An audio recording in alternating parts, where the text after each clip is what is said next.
नमस्कार दोस्तों, chill screams के एक और एपिसोड में आपका स्वागत है। ये वो जगह है जहां डर आपके दिल की धड़कनें तेज कर देता है और रातें भयानक सपनों से भर जाती हैं। तैयार हो जाइए, क्योंकि आज की कहानी आपके दिल की धड़कनें रोक देगी और रातों की नींद उड़ा देगी। तो चलिए, लाइट बंद कर दीजिए और अपने कानों में ईयरफोन लगा लीजिए और हमारे साथ बने रहें। चैनल को सब्सक्राइब करें, क्योंकि यहाँ हर कहानी होती है डर से भरपूर।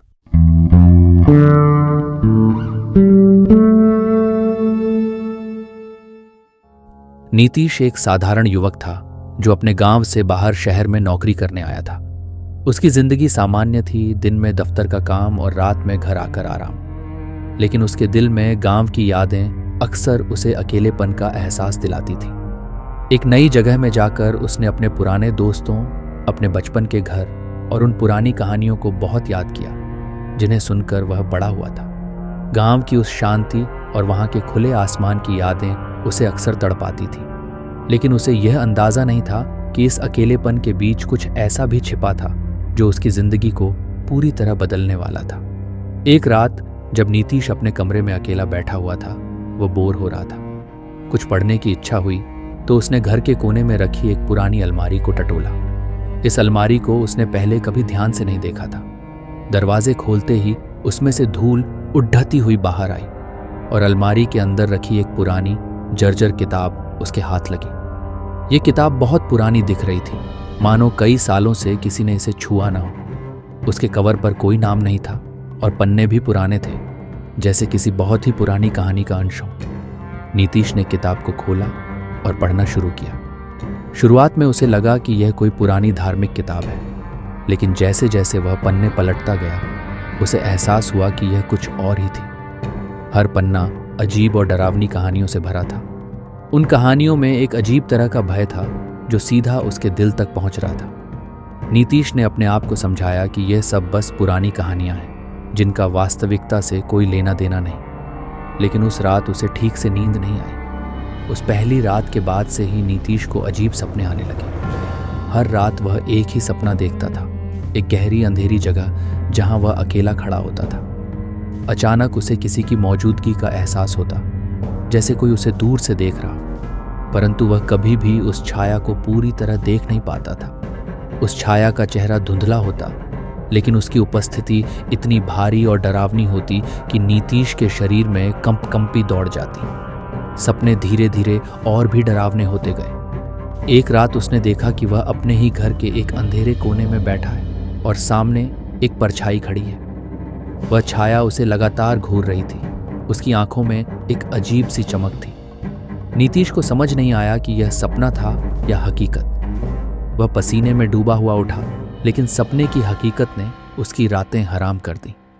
नीतीश ने इस घटना को अपने दिमाग से निकालने की बहुत कोशिश की। उसने सोचा कि यह सिर्फ एक सपना था और उसने इसे बहुत गंभीरता से लिया है। परंतु सपने हर रात आने लगे और अब वो सपने दिन के समय भी उसके दिमाग पर हावी होने लगे। नीतीश हर समय बेचैन महसूस करने लगा। एक दिन जब वह ऑफिस से घर लौटा तो उसे अपने कमरे में अजीब सी गंध आई। ये गंध कुछ ऐसी थी जो पहले उसने कभी महसूस नहीं की थी, जैसे कोई सड़ी हुई चीज उसके कमरे में हो। उसने पूरे कमरे की तलाशी ली, लेकिन कुछ भी नहीं मिला। लेकिन इस घटना के बाद वह गंध बार बार महसूस होने लगी, खासकर रात के समय। घटनाएं इतनी बढ़ गईं कि नीतीश अब अकेले रहना नहीं चाहता था। उसने अपने छोटे भाई विनोद को फोन किया और उसे सब कुछ बताया। विनोद तुरंत उसकी मदद के लिए आया। विनोद ने शुरुआत में यह सोचा कि नीतीश शायद तनाव में है और उसे ज्यादा सोचने की जरूरत नहीं है, लेकिन नीतीश की स्थिति देखकर वह भी चिंतित हो गया। विनोद ने कहा, भाई, यह सब तुम्हारे मन का खेल हो सकता है, लेकिन फिर भी हम इसे नजरअंदाज नहीं कर सकते। हमें कुछ करना होगा। उस रात नीतीश और विनोद ने तय किया कि वे पूरी रात जागेंगे और जो भी घटना होगी उसका सामना करेंगे। दोनों ने एक ही कमरे में सोने का फैसला किया। नीतीश बिस्तर पर बैठा हुआ था, जबकि विनोद कुर्सी पर बैठा था। दोनों के मन में डर का एक अजीब सा माहौल था, लेकिन वे एक दूसरे को हिम्मत दिलाने की कोशिश कर रहे थे। रात के करीब 3 बजे थे जब अचानक खिड़की की चिटकनी हिलने लगी। हवा का कोई भी झोंका नहीं था, लेकिन खिड़की खुद ब खुद हिल रही थी। विनोद ने उठकर खिड़की को बंद करने की कोशिश की, लेकिन तभी एक ठंडी हवा का झोंका उनके चेहरे पर लगा। कमरे में अचानक ठंड बढ़ गई और एक अजीब सी सरसराहट पूरे कमरे में फैल गई। दोनों भाई चौंक गए। तभी दरवाजे पर अचानक जोर की खटखटाहट होने लगी। ऐसा लगा मानो कोई बाहर खड़ा हो और जोर जोर से दरवाजा खटखटा रहा हो। विनोद ने धीमी आवाज में पूछा, कौन है? लेकिन कोई जवाब नहीं आया। नीतीश ने दरवाजा खोलने की हिम्मत की, लेकिन बाहर कोई नहीं था। दरवाजा खोलते ही एक अजीब सी गंध कमरे में फैल गई, वही गंध जो पहले नीतीश ने महसूस की थी। अगले दिन नीतीश ने उस किताब को फिर से पढ़ने का फैसला किया। उसने पाया कि किताब में एक ऐसा अध्याय था जिसमें यह बताया गया था कि जो व्यक्ति इस किताब को पूरा पढ़ता है, उसकी आत्मा एक पुरानी भटकती हुई आत्मा से जुड़ जाती है। ये आत्मा उस व्यक्ति का पीछा करती रहती है जब तक वह उसकी पूरी तरह से गिरफ्त में नहीं आ जाता। नीतीश और विनोद ने यह जानने की कोशिश की कि आखिर ये आत्मा कौन थी। उन्होंने अपने परिवार के इतिहास को टटोलना शुरू किया। उन्हें यह पता चला कि उनके दादा दादी के समय में भी उनके परिवार के कुछ सदस्यों ने ऐसी ही घटनाओं का सामना किया था। उनके दादा ने एक बार बताया था कि उनके समय में भी उनके गांव में कुछ अजीब घटनाएं हुई थीं, लेकिन तब किसी ने उन बातों पर ध्यान नहीं दिया था। उनकी दादी ने बताया था कि उनके पूर्वजों में से किसी ने एक काला तंत्र किया था, जिसके कारण उनकी आत्मा भटक रही थी। यही आत्मा अब उनके परिवार के अन्य सदस्यों को परेशान कर रही थी। नीतीश और विनोद ने मिलकर एक पूजा का आयोजन करने का फैसला किया। वे चाहते थे कि इस आत्मा को हमेशा के लिए शांति मिले। उन्होंने एक पुराने तांत्रिक से संपर्क किया, जिसने उन्हें बताया कि आत्मा से मुक्ति पाने का एक ही तरीका है, उसे वह सच बताना जो वह सुनना चाहती है। रात के समय नीतीश ने आत्मा को बुलाया। वह और विनोद कमरे में बैठे थे जब अचानक ठंडी हवा का झोंका आया और एक काले साये ने उनके सामने आकार लिया। ये वही साया था जिसे नीतीश अपने सपनों में देखता आ रहा था। कमरे में अजीब सी ठंड फैल चुकी थी और नीतीश और विनोद दोनों ने अपने हाथों को कसकर पकड़ा हुआ था। सामने वह छाया धीरे धीरे आकार लेने लगी। अब वह सिर्फ एक धुंधली परछाई नहीं थी, बल्कि उसका चेहरा साफ दिखाई देने लगा था। उसका चेहरा बेहद डरावना था, सपाट, बिना कोई भावनाओं के, और आंखें एकदम काली, मानो गहरे कुएं हों। उसकी सूरत को देखकर ही दिल में एक अजीब सी घबराहट उठ रही थी। नीतीश के पसीने की धार बहने लगी, उसकी सांसें तेज हो गईं और दिल की धड़कन इतनी तेज हो गई कि वह साफ सुन सकता था। कौन हो तुम? नीतीश ने कांपते हुए पूछा। उस छाया ने जवाब नहीं दिया, बस उसकी काली आंखें नीतीश के ऊपर टिकी रहीं। उसकी आंखों में ऐसा लग रहा था जैसे वह नीतीश के अंदर तक झांक रही हो, जैसे उसकी हर बात, हर याद, हर डर को देख रही हो। विनोद ने एक साहसी कदम उठाते हुए तंत्र की किताब को खोला और उसमें से मंत्र पढ़ना शुरू किया, जिसे उन्होंने पहले ही तैयार कर लिया था। मंत्र पढ़ते ही कमरे की हवा और भारी हो गई। दीवारों से अजीब सी खटपट की आवाजें आने लगी, जैसे कोई बहुत सारी चीजें खींच रहा हो। फर्श पर जोर से ठक ठक की आवाजें गूंजने लगी और चारों ओर अंधेरा और घना हो गया। अचानक वह छाया जमीन पर गिर गई और एक तीखी चीख पूरे कमरे में गूंज उठी। यह चीख इतनी जोरदार थी कि नीतीश और विनोद के कानों में दर्द होने लगा। उनके चारों ओर की चीजें हिलने लगीं, खिड़कियां जोर से बजने लगीं, कुर्सियां खिसकने लगीं और दीवारों पर पड़ी दरारें चौड़ी होने लगीं। फिर छाया ने धीरे धीरे अपनी आंखें खोलीं और ठंडी फटी हुई आवाज में बोली, मुझे शांति नहीं चाहिए, मुझे सिर्फ प्रतिशोध चाहिए। नीतीश और विनोद दोनों सन्न रह गए। किसका प्रतिशोध? विनोद ने साहस जुटाकर पूछा।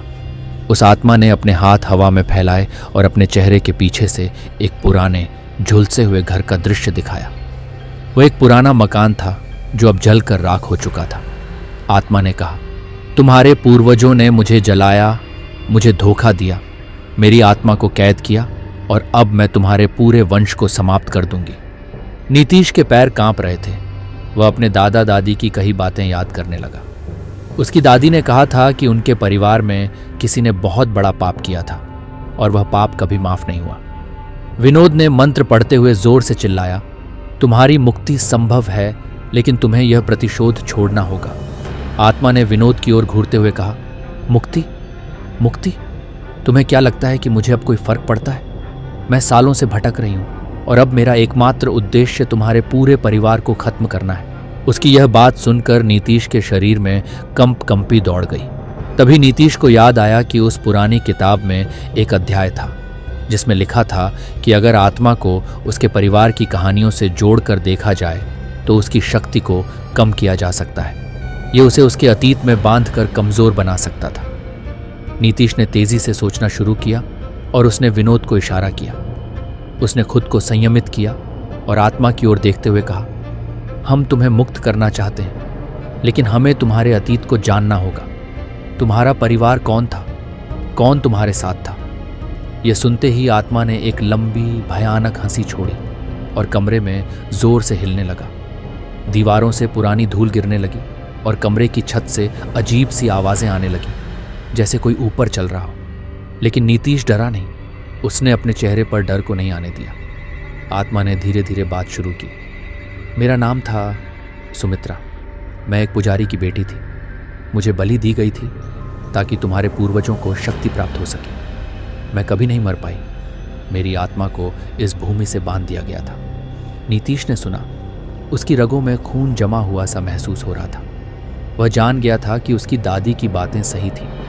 उनके पूर्वजों ने काले तंत्र का सहारा लिया था और उस मासूम औरत की बलि दी थी। अब वही आत्मा बदला लेने आई थी।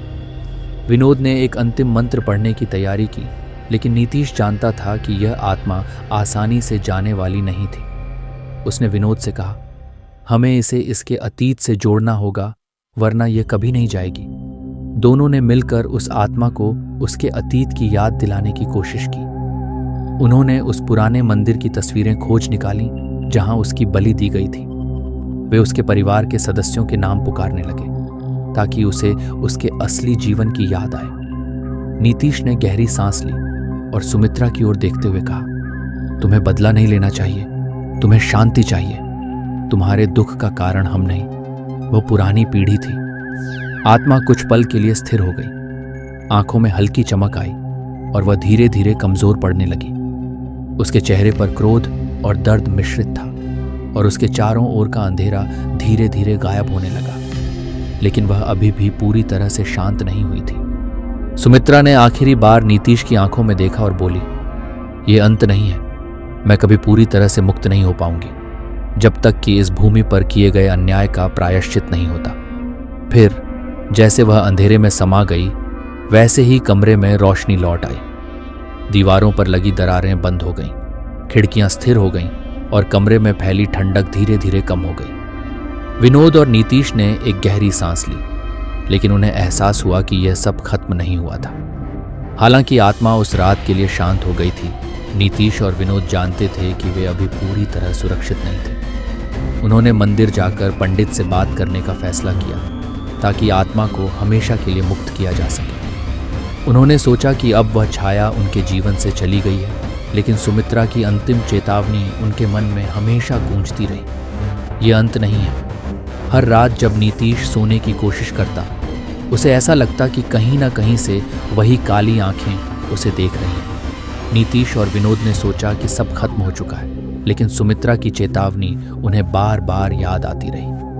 हर रात जब नीतीश सोने की कोशिश करता, उसे लगता कि कोई छाया उसके बिस्तर के पास खड़ी है। उसकी आंखों के सामने वो काली आंखें तैरने लगती और वह पसीने से लथपथ उठ जाता।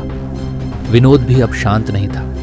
उसे भी रातों में अजीब सपने आने लगे थे। ये साफ था कि सुमित्रा की आत्मा अब भी कहीं ना कहीं उनके इर्द गिर्द मंडरा रही थी। विनोद और नीतीश ने निर्णय लिया कि वे अब और इंतजार नहीं कर सकते। उन्होंने अपने गांव के पुराने मंदिर का रुख किया, जहां उनके दादा दादी पूजा किया करते थे। उस मंदिर में एक बहुत ही अनुभवी और शक्तिशाली पंडित रहते थे, जो परिवार के बारे में जानते थे। मंदिर तक पहुंचते पहुंचते उन्हें अजीब सी बेचैनी हो रही थी। रास्ते में पेड़ हवा में झूम रहे थे, लेकिन उनकी सरसराहट डरावनी लग रही थी। हर पेड़ की शाखाओं का अंधेरे में एक अलग चेहरा बन जाता था, जैसे वे भी उन पर नजर रखे हुए हों। रास्ते के पत्थरों से ठोकर लगने पर एक अजीब सी ध्वनि होती, जो उनके पैरों तले खिसकती रहती। मंदिर में पहुंचते ही उन्होंने पंडित जी से सारा हाल सुनाया। पंडित जी ने गंभीरता से सुना और फिर कुछ देर के लिए मौन हो गए। उन्होंने कहा, ये आत्मा सिर्फ बदला लेने के लिए आई है और इसे तब तक शांति नहीं मिलेगी जब तक प्रायश्चित नहीं हो जाता। तुम्हारे पूर्वजों ने जो पाप किया उसका प्रायश्चित तुम्हें करना होगा। पंडित जी ने नीतीश और विनोद को बताया कि उन्हें एक विशेष यज्ञ करना होगा जो बहुत कठिन और खतरनाक है। इस यज्ञ के दौरान आत्मा को बुलाया जाएगा, लेकिन यह जोखिम था कि आत्मा और भी आक्रामक हो सकती है। नीतीश और विनोद ने हिम्मत जुटाकर यज्ञ की तैयारी शुरू की। पंडित जी ने उन्हें बताया कि यह यज्ञ मध्य रात्रि में होगा, जब आत्मा की शक्ति सबसे अधिक होती है। यज्ञ स्थल उस पुरानी जगह पर होना था जहां सुमित्रा की बलि दी गई थी। यह सुनकर दोनों भाइयों के दिल में डर समा गया, लेकिन उनके पास और कोई चारा नहीं था। वह रात आ गई। नीतीश और विनोद पंडित जी के साथ उस पुराने जले हुए घर की ओर बढ़े। घर की हालत और भी खौफनाक हो गई थी। दीवारें काली पड़ चुकी थीं और जगह जगह से छत गिरी हुई थी। हवा में अब भी राख की महक थी, जैसे अभी अभी कुछ जला हो। यज्ञ शुरू हुआ। पंडित जी ने मंत्र पढ़ने शुरू किए और नीतीश और विनोद ने अपने चारों ओर डरावनी छायाओं को महसूस किया। चारों ओर से आवाजें आने लगीं, कभी हंसी की, कभी रोने की। फिर अचानक वही सुमित्रा की आत्मा प्रकट हुई। उसका चेहरा पहले से भी अधिक विकृत और गुस्से में था। उसने चीखते हुए कहा, तुम्हें लगता है कि यह सब खत्म हो जाएगा? मेरे साथ हुए अन्याय का प्रायश्चित सिर्फ यज्ञ से नहीं हो सकता। सुमित्रा की आत्मा ने हवा में अपने हाथ फैलाए और एक तेज तूफान जैसा माहौल बन गया। चारों ओर की चीजें उड़ने लगीं, पत्तियां, पत्थर और यहां तक कि यज्ञ की आग भी हिलने लगी। नीतीश और विनोद घबराकर एक दूसरे की ओर देखने लगे, लेकिन पंडित जी शांत थे। पंडित जी ने अपने अंतिम मंत्र की ओर बढ़ते हुए कहा, सुमित्रा, तुम्हारा बदला पूरा हो गया है। जो प्रायश्चित तुम्हें चाहिए था वह पूरा हो चुका है, लेकिन तुम्हारी आत्मा को शांति पाने के लिए इस प्रतिशोध को छोड़ना होगा। सुमित्रा की आत्मा ने एक भयानक चीख छोड़ी और उसकी छाया नीतीश के करीब आ गई। वह उसकी आंखों में घूरते हुए बोली, तुम्हारे वंश ने मुझे नरक में धकेला था और अब मैं तुम्हें भी उसी नरक में ले जाऊंगी। नीतीश ठंड से कांपने लगा। उसकी पूरी दुनिया घूमने लगी। लेकिन तभी पंडित जी ने यज्ञ की अंतिम विधि पूरी की। अचानक सुमित्रा की आत्मा हवा में बिखरने लगी। उसकी चीख धीरे धीरे धीमी होती गई और आखिरकार वह गायब हो गई। यज्ञ के बाद नीतीश और विनोद ने राहत की सांस ली। पंडित जी ने उन्हें बताया कि सुमित्रा की आत्मा अब शांत हो गई है, लेकिन वह पूरी तरह से मुक्त नहीं हो पाई। उसकी आत्मा को हमेशा किसी न किसी रूप में बंधे रहना होगा, क्योंकि उसका जीवन दर्द और दुख से भरा हुआ था। पंडित जी ने अंत में कहा, तुम्हारे परिवार ने अतीत में जो किया वह बहुत गलत था, लेकिन तुमने आज प्रायश्चित किया है। अब तुम्हें डरने की जरूरत नहीं, लेकिन अतीत को हमेशा याद रखना और उससे सीख लेना ही सच्ची मुक्ति है। घर लौटने के बाद नीतीश और विनोद ने सोचा कि अब उनका जीवन सामान्य हो जाएगा, लेकिन कभी कभी रात के सन्नाटे में नीतीश को अब भी ऐसा महसूस होता कि कोई छाया उसके कमरे में घूम रही है। जब भी वह आईने में देखता, उसे ऐसा लगता कि कोई और चेहरा उसकी आंखों में झांक रहा है। सुमित्रा की आत्मा भले ही मुक्त हो चुकी थी, लेकिन उसका डर अब भी नीतीश और विनोद के दिलों में जिंदा था।